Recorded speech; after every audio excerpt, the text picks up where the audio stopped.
આજે હું તમારી સાથે શેર કરીશ જુવારના કેકની રેસીપી। આ કેક આપણે મેદા વગર, ઓવન વગર અને ખાંડ વગર બનાવીશું। આ જુવારની કેક એકદમ હેલ્ધી બનશે। મારી રેસીપી તમને ગમતી હોય અને હજુ સુધી સબસ્ક્રાઈબ ન કરી હોય તો લાઈક, શેર અને સબસ્ક્રાઈબ કરજો। જુવારની કેક બનાવવા માટે પહેલાં આપણે 1 કપ જેટલી ખજૂર લઈશું। જે એકદમ સોફ્ટ આવે તેવી આપણે ખજૂર યુઝ કરીશું। અને ખજૂર હાર્ડ હોય તો તેને આપણે અડધો કલાક માટે ગરમ પાણીમાં પલાળી રાખીશું। હવે આપણે આ ખજૂરને મિક્સર જારમાં લઈ લઈશું।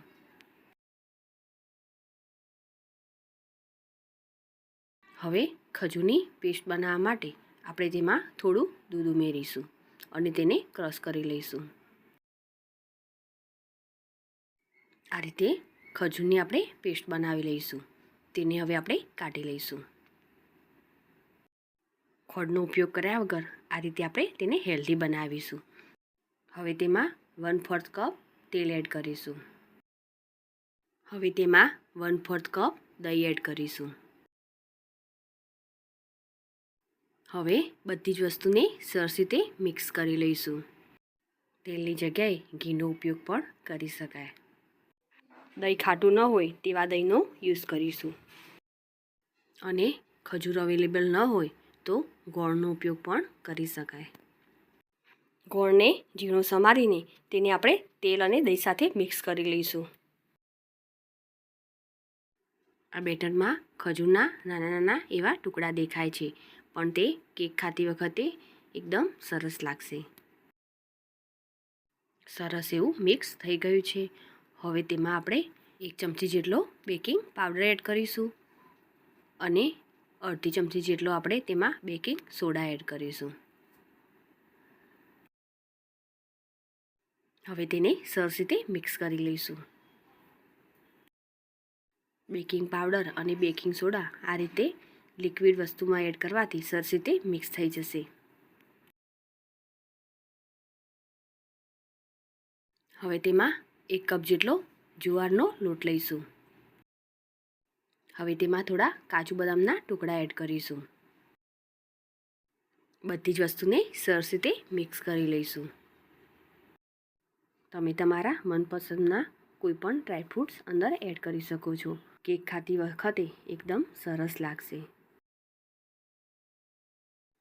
થોડો ઇલાયચીનો પાવડર એડ કરીશું અને જરૂર પડે તેમ થોડું પાણી એડ કરીશું। સરસ રીતે મિક્સ કરી લઈશું।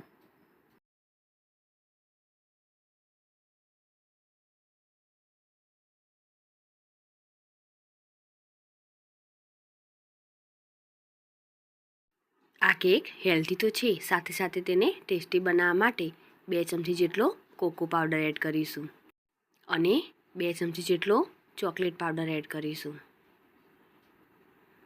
અહીં તમે એકલો કોકો પાવડર એડ કરશો તો પણ તેનો ટેસ્ટ એકદમ સરસ આવશે। હવે તેમાં થોડું પાણી એડ કરીશું અને કેકનું બેટર રેડી કરીશું।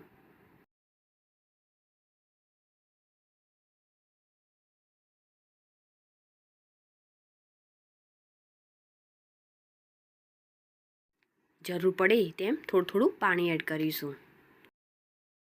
જુવારનો લોટ હોવાથી તેમાં પાણીની વધારે જરૂર પડશે, એટલે આપણે થોડું પાણી એડ કરીશું અને તેને આ રીતે વિસ્કરની મદદથી સરસ એવું મિક્સ કરી લઈશું।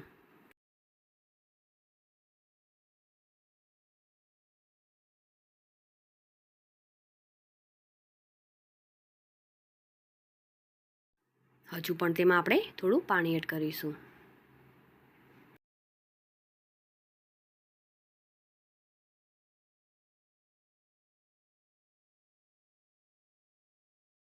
હવે બેટર આપણું રેડી થઈ ગયું છે। હવે આપણે જે કેક ટીન કે જે વાસણમાં આપણે કેક બનાવીશું તેમાં આપણે ઘી લગાવી દઈશું અને બધા જ બેટરને તેમાં કાઢી લઈશું।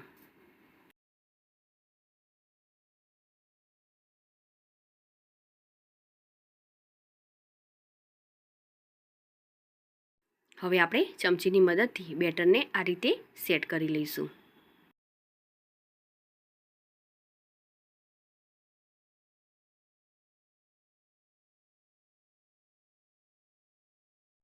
બેટર સરસ એવું સેટ થઈ જાય પછી તેના પર આપણે કાજુ બદામ એડ કરીશું.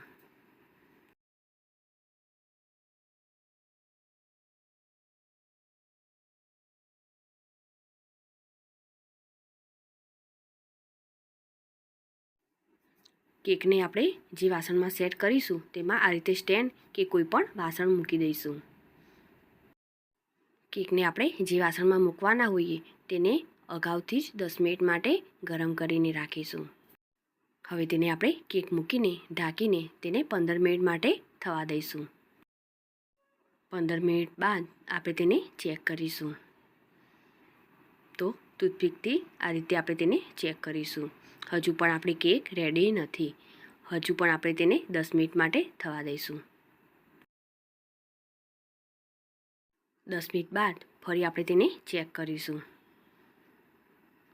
તો ટૂથપીક આપણી ક્લિયર એવી બહાર નીકળે છે. તો આપણી કેક રેડી છે. હવે આપણે કેકને ઠંડી થવા દઈશું. તો કેકને આપણે હવે બહાર કાઢી લઈશું. કેક આપણી ઠંડી થઈ જાય પછી જ આપણે કેકને બહાર કાઢીશું કે કટ કરીશું, નહીં તો કેક તૂટી જશે. કેકને ફ્રીજમાં મૂક્યા બાદ તે એકદમ સરસ એવી ઠંડી થઈ ગઈ છે. હવે આપણે તેને કાઢી લઈશું.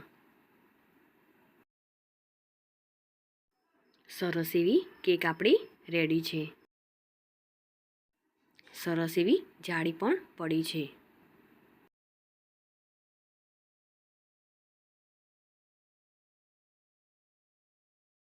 આ હેલ્ધી કેક એકવાર જરૂરથી ટ્રાય કરજો. તો મેદા વગર, ઓવન વગર અને ખાંડ વગર આપણી જુવારની કેક રેડી છે. આ કેકને આપણે કટ કરીને પણ જોઈશું.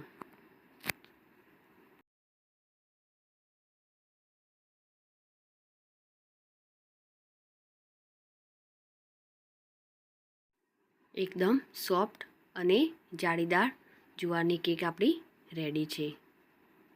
મારી આ રેસીપી તમને ગમી હોય તો લાઈક કરી અને શેર કરજો. સાથે જ મારી ચેનલ સબસ્ક્રાઈબ કરી બાજુ આપેલ બેલ આઇકોન પ્રેસ કરજો, જેથી નવી રેસીપીના અપડેટ તમને મળતા રહે. ફરી મળીશું નવી રેસીપીના સાથે.